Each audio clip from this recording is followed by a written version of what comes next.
IPL వర్గాల నుంచి ఓ సంచలన వార్త క్రికెట్ ప్రపంచంలో హాట్ టాపిక్గా మారింది. ముంబై ఇండియన్స్ కెప్టెన్ హార్దిక్ పాండ్యా ఆ జట్టును వీడనున్నట్లు గట్టిగా ప్రచారం జరుగుతోంది. ఈ క్రమంలోనే స్టార్ ఆల్రౌండర్ అయిన పాండ్యాను ట్రేడింగ్ విండో ద్వారా తమ జట్టులోకి తెచ్చుకోవడానికి చెన్నై సూపర్ కింగ్స్ తీవ్రంగా ప్రయత్నిస్తోంది.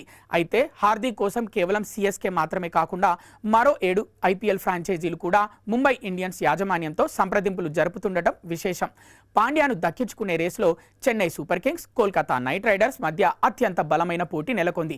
వీరితో పాటు రాజస్థాన్ రాయల్స్ కూడా ఈ రేసులో గట్టిగానే ప్రయత్నాలు చేస్తోంది. అయితే ఆర్సీబీ, సన్ రైజర్స్ హైదరాబాద్ మాత్రం హార్దిక్ పాండ్యాను కొనుగోలు చేసే విషయంలో పెద్దగా ఆసక్తి చూపించడం లేదని సమాచారం.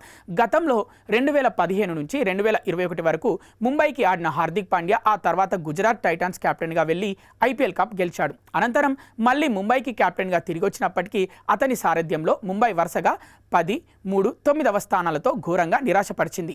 మరోవైపు 32 ఏళ్ల హార్దిక్ పాండ్యా ప్రస్తుతం కండరాల గాయం కారణంగా ఇంగ్లాండ్ పర్యటనకు దూరమయ్యాడు. ఈ క్రమంలోనే తన ఫిట్నెస్, క్రికెట్ శిక్షణను మెరుగుపరుచుకోవడానికి ముంబై నుంచి బెంగళూరుకు శాశ్వతంగా నివాసాన్ని మార్చాడు. ముంబైలోని లోయర్ పరేల్ ప్రాంతం నుంచి ప్రతిరోజు ప్రాక్టీస్ కోసం ప్రయాణించడం కష్టంగా మారడంతోనే ఈ నిర్ణయం తీసుకున్నట్లు తెలుస్తోంది.